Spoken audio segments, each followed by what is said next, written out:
کہ بعض اوقات نظر سامنے کوئی آئے تو اس وقت لگتی ہے اور بعض اوقات تصویروں وغیرہ پر بھی لگتی ہے. یعنی آج کل آپ دیکھیں کہ کتنا یہ رواج عام ہو گیا ہے، شادی ہوئی، شادی کی تصویریں فیس بک پہ ڈال رہے ہیں، پوری دنیا دیکھ رہی ہے، اور کون کس نظر سے دیکھ رہا ہے، کس حسد کے ساتھ دیکھ رہا ہے. پھر اسی طرح یہ کہ بچہ پیدا ہوا، پہلے دن کی بچے کی تصویریں ڈال دیتے ہیں، اور وہ ابھی معصوم سا بچہ ہوتا ہے، اس کے اوپر تو ابھی کوئی پروٹیکشن کی لیئر بھی نہیں ہوتی، تو اس کو اسی طرح اثر ہو جاتا ہے. بعض اوقات اس میں خوشی سے بھی لگ جاتی ہے نظر، بعض اوقات یعنی ضروری نہیں ہوتا کہ حسد کی وجہ سے ہی لگے، دشمنی کی وجہ سے ہی لگے، بعض اوقات خوشی یا تعجب کی وجہ سے بھی. یعنی انسان کسی چیز کو دیکھتا تو حیران ہو جاتا ہے، جیسے ہم کہتے ہیں واو کیا ڈریس ہے، کیسا گھر ہے، کیسا میک اپ ہے، کیسی جیولری ہے، کیسی ارینجمنٹ تھی، فلاں چیز. تو اس سے یہ کہ یہ نہیں ہوتا کہ کوئی بری نظر سے انسان دیکھ رہا ہوتا ہے، وہ خوشی کی نظر سے ہی دیکھ رہا ہوتا ہے.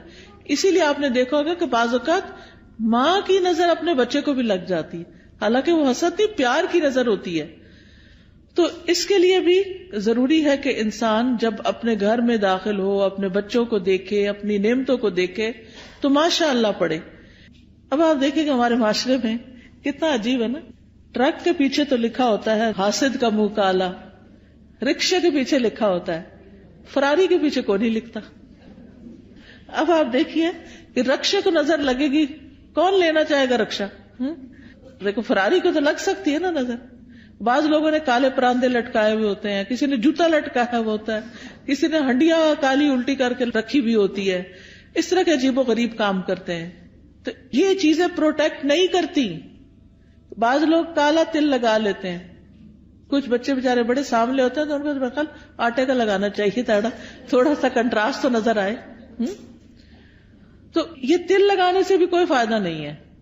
اور اسی طرح کچھ لوگ یعنی کہ دلہن کو تیار کر کے کوئی ایسی چیز بیچ میں ڈال دیتے ہیں کہ وہ اس کی خوبصورتی ماری جائے، تو اس سے بھی فائدہ نہیں ہوتا. نظر کا لگنا جو ہے وہ برحق ہے. نبی صلی اللہ علیہ وسلم نے فرمایا العین حق، نظر لگنا برحق ہے. نظر بد بھی حسد کی وجہ سے پیدا ہوتی ہے، اور نظر بد جو ہے وہ ایک طرح سے اس کو تیر کہا گیا. یعنی جس طرح فزیکل تیر ہوتے ہیں، ایسے ہی جو حاسد جس کے دل میں بغض اور شر ہوتا ہے، اس کی نگاہوں سے کچھ ایسی ریز نکلتی ہیں جو جا کر اس شخص کے اوپر اٹیک کرتی ہیں جس سے وہ حسد کر رہا ہوتا ہے. اگر محسود جو ہے یعنی جس سے حسد کیا جاتا ہے اس کی پروٹیکشن ہو چکی ہو، جیسے نماز کے ذریعے، دعاؤں کے ذریعے، اذکار کے ذریعے، اور خاص طور پر معوذتین جو ہیں قل اعوذ برب الفلق، قل اعوذ برب الناس، اس کے ذریعے، تو پھر وہ تیر جو ہے وہ وہیں جل بھن جاتے ہیں، وہ اثر نہیں کرتے. لیکن اگر وہ شخص نعمتیں پا کر اللہ کا شکر گزار نہیں، اپنی عبادت کا دھیان نہیں رکھتا، تو وہ تیر جو ہے اس کو جا لگتے ہیں، اور پھر ایسی بیماریوں کا سبب بن جاتے ہیں جن کا ریزن پتہ نہیں چلتا، اور انسان مسلسل تکلیف میں مبتلا رہتا ہے. پھر اسی طرح نبی صلی اللہ علیہ وسلم نے فرمایا کہ ہر نعمت والے سے حسد کیا جاتا ہے. تو جب تم اپنے کو منصوبے بناؤ تو رازداری سے کام لو. یہ نہیں کہ پوری دنیا میں اس کی شہرت کر دو کہ میں یہ کرنے والا ہوں، میں یہ کر دوں گا، میں وہ کر دوں گا. جب انسان کچھ کر لے پھر اس کے بعد تو سب کے سامنے آ ہی جائے گا، اور اس وقت تک وہ کام ہو بھی چکا ہوگا. پھر اسی طرح حدیث سے یہ بھی پتہ چلتا ہے کہ انسانوں کی موت کا سبب بھی نظر بن سکتی ہے. رسول اللہ صلی اللہ علیہ وسلم نے فرمایا اللہ کی قضاء اور قدر کے بعد نظر بد ہی میری امت کے اکثر لوگوں کی موت کا سبب بنتی ہے. یعنی بہت سے لوگوں کو بظاہر کوئی بیماری نہیں ہوتی، اچانک کوئی ہارٹ اٹیک ہو جاتا ہے، اچانک کوئی برین ہیمریج ہو جاتا ہے، اچانک ہی کوئی مصیبت آ جاتی ہے، تو اس کے پیچھے بھی نظر بد ہو سکتی ہے. اسی طرح جانوروں کی موت کا سبب بھی بن سکتی ہے. نبی صلی اللہ علیہ وسلم نے فرمایا نظر بد آدمی کو قبر میں اور اونٹ کو ہانڈی میں پہنچا دیتی ہے. یعنی بعض جانوروں کو جب نظر لگتی ہے تو تڑپ اٹھتے ہیں اور کھڑے کھڑے گر کے ختم ہونے لگتے ہیں، تو ان تک بھی یہ اثرات پہنچتے ہیں. تو نظر بد کا ایک سبب جو ہے وہ حسد ہے. اور پھر اسی طرح یہ ہے کہ دونوں کے واقع ہونے کی جگہ جو ہے، یعنی حسد دل میں ہوتا ہے اور پھر دل سے نگاہ تک اور زبان تک آتا ہے. اور بعض اوقات نگاہ سے انسان دوسرے کو نقصان دیتا ہے، اور بعض اوقات زبان سے دیتا ہے. یعنی حاسد جو ہوتا ہے وہ بیٹھ کے دوسرے کی چگلی غیبت کہیں نہ کہیں کچھ نہ کچھ کرتا ہی چلا جاتا ہے. پھر اسی طرح آپ دیکھیں کہ انسانوں کی نظر بھی لگتی ہے اور جنات کی نظر بھی لگتی ہے. یہ بھی ہمارے دین نے ہمیں بتایا ہے. اور حدیث سے پتہ چلتا ہے نبی صلی اللہ علیہ وسلم انسانوں اور جنوں کی نظر سے پناہ مانگنے کے لیے مختلف دعائیں پڑھا کرتے تھے. پھر جب یہ معوذتین نازل ہوئی تو آپ صلی اللہ علیہ وسلم نے باقی چیزیں پڑھنی چھوڑ دی اور صرف معوذتین پڑھتے تھے. یعنی قل اعوذ برب الفلق اور قل اعوذ برب الناس، اور اس سے علاج کیا کرتے تھے. اور پھر یہ ہے کہ جن جو نظر لگاتے ہیں وہ انسانوں کی نظر سے بھی سخت ہوتی ہے. اور انسان تو ہمیں نظر بھی آ جاتے ہیں. جب ہمیں پتہ چلتا ہے کہ فلاں شخص جو ہے وہ ہم سے حسد کرتا ہے یا ہمارے بارے میں اس طرح سمجھتا ہے تو ہم اس سے بچنے کی بھی کوشش کرتے ہیں جتنے حد تک بچ سکیں. لیکن جن تو ہمیں نظر بھی نہیں آتے ان سے کیسے بچ سکتے ہیں؟ ان سے صرف یہ ہے کہ ان دعاؤں کو صبح و شام پڑھا جائے، اذکار کو، تو اس سے انسان محفوظ رہ سکتا ہے. قرآن مجید میں آتا ہے سورۃ الکہف میں وَلَوْلَا إِذْ دَخَلْتَ جَنَّتَكَ قُلْتَ مَا شَاءَ اللَّهُ لَا قُوَّةَ إِلَّا بِاللَّهِ. اور جب تم اپنے باغ میں داخل ہوئے تو تم نے یہ کیوں نہ کہا کہ جو اللہ نے چاہا، یعنی جی اللہ کے کرنے سے ہی سب ہوا ہے. کیونکہ حقیقت یہ ہے کہ جو بھی نعمت ہمارے پاس ہے یہ ساری کی ساری اللہ پاک کی طرف سے ہے. قرآن مجید میں آتا ہے وَمَا بِكُم مِّن نِّعْمَةٍ فَمِنَ اللَّهِ. تمہارے پاس جو بھی کوئی نعمت ہے وہ اللہ کی طرف سے ہے. ابن حجر کہتے ہیں نظر کبھی خوشی اور تعجب کی صورت میں بھی لگ جاتی ہے، اگرچہ وہ کسی محبت کرنے والے کی طرف سے ہو، اور کبھی وہ کسی نیک آدمی کی طرف سے بھی ہو سکتی. یعنی نیک آدمی کسی کی نیکی پر خوش ہو رہا ہے تو اس سے بھی ہو جاتا ہے. تو جب کسی کی کوئی چیز دیکھیں تو فوراً برکت کی دعا دے کہ اللہ ان کو برکت دے. اچھا کھانا دیکھیں، اچھا ڈریس دیکھیں، اپنے بچے کو کوئی نیکی کا، خیرات کا، صدقات کا کوئی اچھا کام کرتے ہوئے دیکھیں. اس سب چیزوں پر ہم کیوں ایسا کرتے ہیں؟ بچہ پیدا ہوتا ہے ہم کہتے ہیں مبارک دینی ہے، کوئی حج پہ جاتا ہے تو ہم واپس آتا ہے تو ہم اس کی مبارک دیتے ہیں، کسی کی شادی ہوتی ہے تو ہم مبارک دیتے ہیں، کسی کا بزنس اچھا فلرش کر جاتا ہے تو اس پہ مبارک دیتے ہیں، کبھی کسی کے جاب اچھی لگ جاتی ہے، کسی کو کوئی عہدہ ملتا ہے تو اس کو مبارک دیتے ہیں. تو ہمارے دین میں جو مبارک کا کانسیپٹ ہے اس کا مطلب یہ ہوتا ہے کہ اللہ تمہیں اس میں برکت دے اور حاسد یا خوش ہونے والے دونوں کی نظروں سے بچائے. یعنی کہ جو بری نظر سے دیکھ رہا ہے اس سے بھی بچو، اور جو اچھے خوش ہو کے اپنے ہی بہن بھائی یا اپنے ہی والدین ان کی بھی نظر سے بچ سکو. پھر اسی طرح کچھ نظریں بیمار کرنے والی ہوتی ہیں. اب آپ دیکھیں ریز کا کانسیپٹ تو آج کے دور میں بہت آسانی سے سمجھ آتا ہے. مائکرو ویو میں کیا ہے؟ ویوز ہی تو ہیں، ریز تو ہیں، وہی تو اس کھانے کو گلا کے پکا کے جلا بھی دیتی ہیں. کوئی آگ تو نہیں لگی ہوتی مائکرو ویو کے اندر، یہ کیا چیز جلاتی ہے؟ ریز ہوتی ہیں. اسی طرح آپ دیکھیں ہمارے یہ ٹیلی فون وغیرہ ہیں، ان کے اندر سے بھی ریز نکلتی ہیں. تو اگر نان لیونگ تھنگس کے اندر سے ریز نکل رہی ہیں تو لیونگ تھنگس کے اندر سے بھی ریز نکلتی ہیں. انسانوں کی آنکھوں سے بھی ریز نکلتی ہیں، ان کے بھی اثرات ہوتے ہیں، اور وہ بعض اوقات دوسرے کی روح کو بیمار کر دیتے ہیں. حضرت ام سلمہ کے پاس ایک لڑکی تھی جو پیلی زرد پڑی ہوئی تھی، تو نبی صلی اللہ علیہ وسلم نے فرمایا کہ اس کو نظر لگی ہے. آپ نے بتایا کہ اس کی رنگت کیوں تبدیل ہو گئی ہے؟ اس کو نظر لگی ہے تاکہ اس کا علاج کیا جائے. بعض اوقات انسان کے جسم کے صرف کسی ایک حصے کو لگتی اور وہ حصہ بیکار ہو جاتا ہے. پھر اسی طرح بعض نظریں جو ہیں وہ آگ والی ہوتی ہیں، ان کو ناری نظریں کہتے ہیں. پھر اسی طرح یہ یاد رکھیے ایک بات کہ جو ہوتا ہے اللہ کے اذن سے ہوتا ہے، یعنی اس بندے کے اندر کوئی طاقت نہیں. اور اگر کوئی بندہ کہے کہ میں فلاں کو نظر لگانے لگاؤں تو نہیں لگا سکتا. اچانک لگ جائے اور بات ہے، خود سے کوئی نہیں لگا سکتا، کیونکہ اس میں بھی جو ہوتا ہے اللہ کے اذن سے ہوتا ہے. کیونکہ ہم فوراً لوگوں کو بلیم کرنے لگتے ہیں، وہ فلاں آئی تھی نا اس لیے یہ ہوا ہے، فلاں نے ایسا کیا، فلاں وہ تو ایک سبب بنا. تو لوگوں کو بلیم کرنے کی بجائے یہ سوچے یہ میری تقدیر میں تکلیف لکھی تھی اس لیے آ گئی. تیسرا بڑا سبب اذکار اور تلاوت قرآن اور نمازوں کی پابندی نہ کرنا. اس سے نظر لگتی ہے، اس سے یہ شیطانی اثرات حملہ آور ہوتے ہیں. کیونکہ ذکر جو ہے اللہ کا یہ ایسے ہی ہے جیسے قلعہ ہوتا ہے. جب انسان ذکر کرتا ہے تو وہ قلعے کے اندر چلا جاتا ہے، اور پھر قلعے کے باہر جو بھی دشمن ہوتا ہے وہ اس کے اوپر قابو نہیں پا سکتا. پھر اسی طرح امتحان اور آزمائش ہے انسان کی، کہ دنیا میں انسان آیا ہے.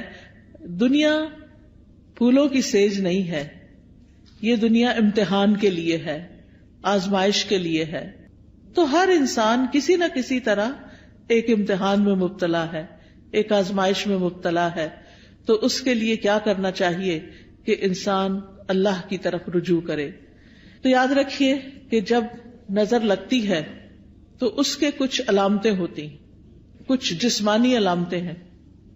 چہرے پہ دھبے پڑ جانا، جیسے چھائیاں سے نہیں پڑ جاتی، یہ بھی بعض اوقات نظر کی وجہ سے ہوتی. پھر بچوں کا بلا وجہ روتے جانا. حضرت عائشہ کہتی ہے کہ ایک مرتبہ نبی صلی اللہ علیہ وسلم تشریف لائے تو ایک بچے کے رونے کی آواز سنی. آپ نے فرمایا تمہارا یہ بچہ کیوں رو رہا ہے؟ کیا تم نے اس کو نظر بد کا دم نہیں کیا؟ کئی دفعہ ہوتا ہے نا، بچے نے کھایا پیا سویا آرام کیا سب کچھ کیا ہوتا ہے لیکن وہ چین ہی نہیں پکڑ رہا ہوتا. ماں بہلا بہلا کے آخر بازو کا دیکھا ہوگا ماں کو ایک دو لگاتی ہے اور بیڈ پہ ڈال دیتی ہے، چلو رو لو پھر جتنا رونا ہے. حالانکہ وہ بیچارہ کسی تکلیف میں مبتلا ہوتا ہے. اس وقت اس پہ سورۃ فاتحہ پڑھ کے دم کرنا چاہیے کیونکہ وہ ڈسٹرب ہوتا ہے. بعض بچے ہائپر ایکٹیو ہوتے ہیں، بے وجہ خواہ مخواہ میں ماں کو ٹیچرز کو سب کو تنگ کرتے رہتے ہیں. تو ایسے بچوں کا بھی علاج کرنا چاہیے، صرف دوا سے نہیں بلکہ دم وغیرہ سے بھی. اسی طرح بعض بچے کمزور ہو جاتے ہیں، یعنی بہت سوکھے اور بالکل ان کی ہیلتھ اچھی نہیں ہوتی. تو آپ نے حضرت اسماء بنت امیس سے کہا کہ میں اپنے بھائی کے بچوں کو دیکھتا ہوں، حضرت جعفر جو کزن تھے آپ کے، کہ ان کے جسم بڑے دبلے پتلے ہیں، کیا ان کو فقر و فاقہ ہے، کھانے کو نہیں ملتا؟ تو حضرت اسماء کہتی ہے نہیں، ان کو نظر بہت جلدی لگ جاتی ہے. آپ نے فرمایا انہیں دم کرو.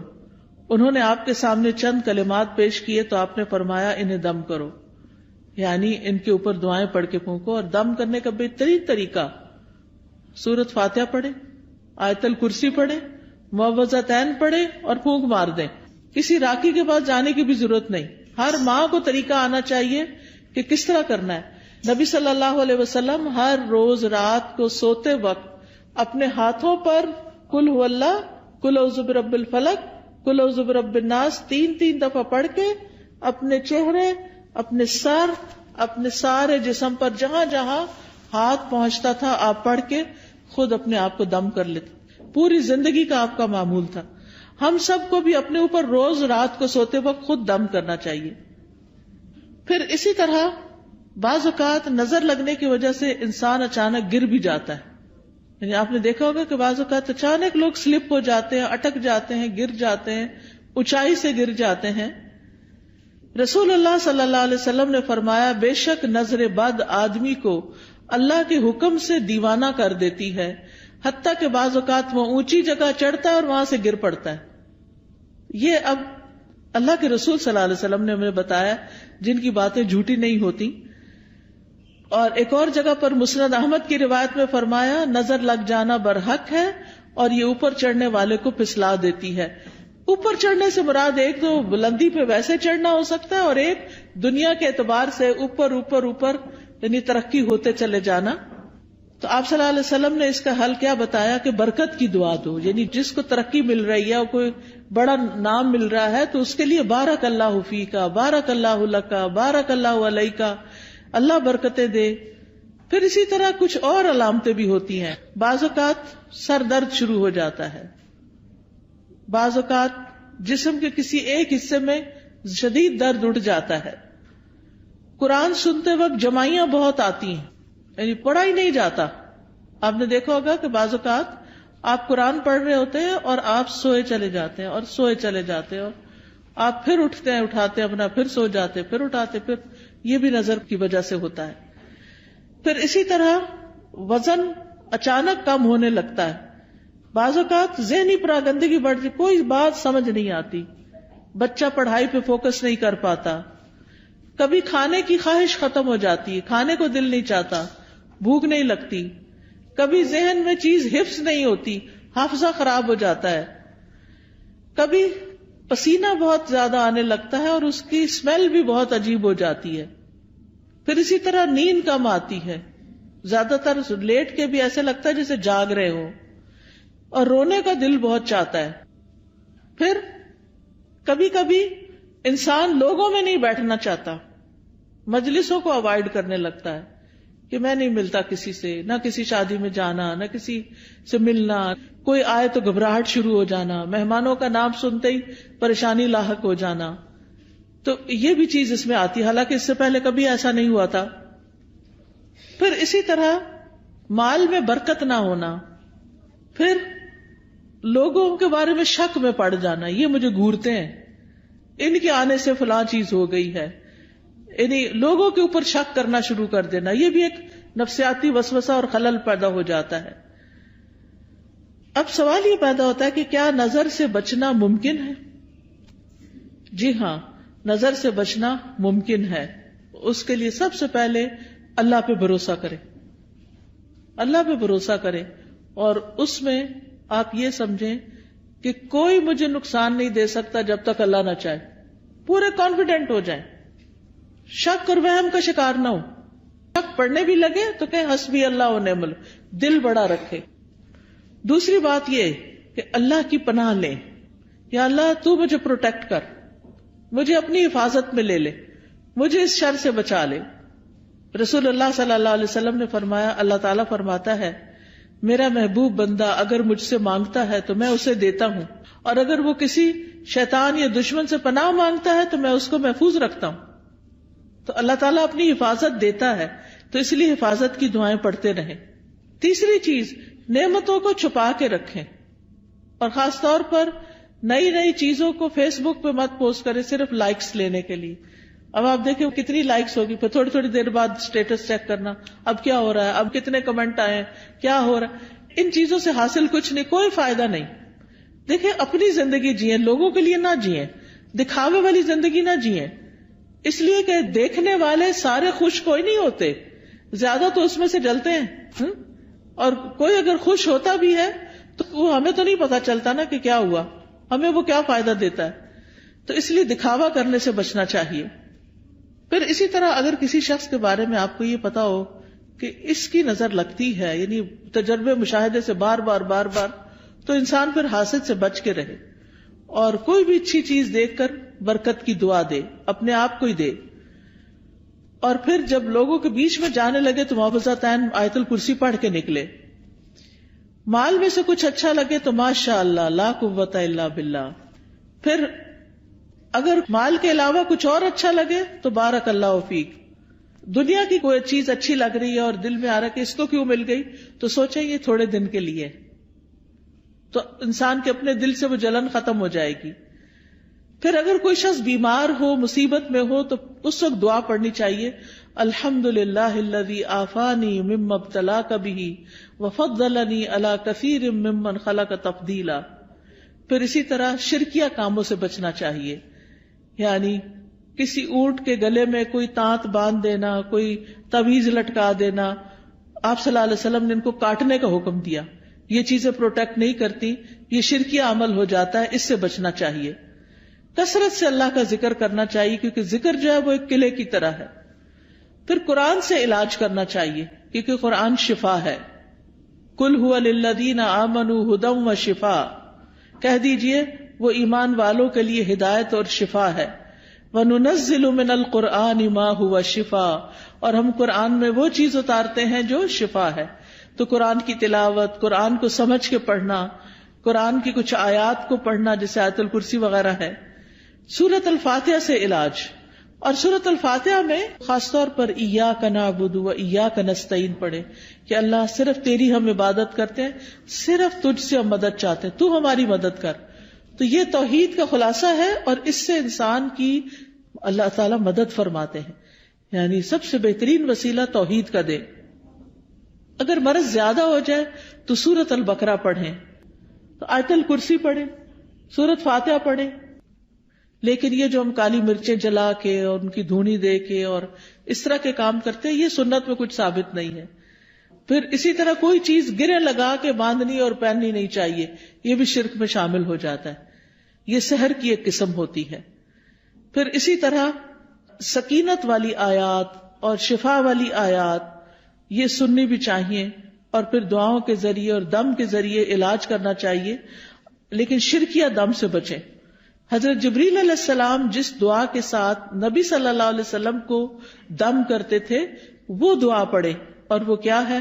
بسم اللہ ارقیک من کل شیء یؤذیک من شر کل نفس او عین حاسد اللہ یشفیک بسم اللہ ارقیک۔ یہ انشاءاللہ کتابیں آپ کو دیکھیں گے تو ان میں یہ دعائیں لکھی ہوئی ہے، وہ آپ کو اگر زبانی یاد نہیں تو دیکھ کے بھی پڑھ سکتے ہیں۔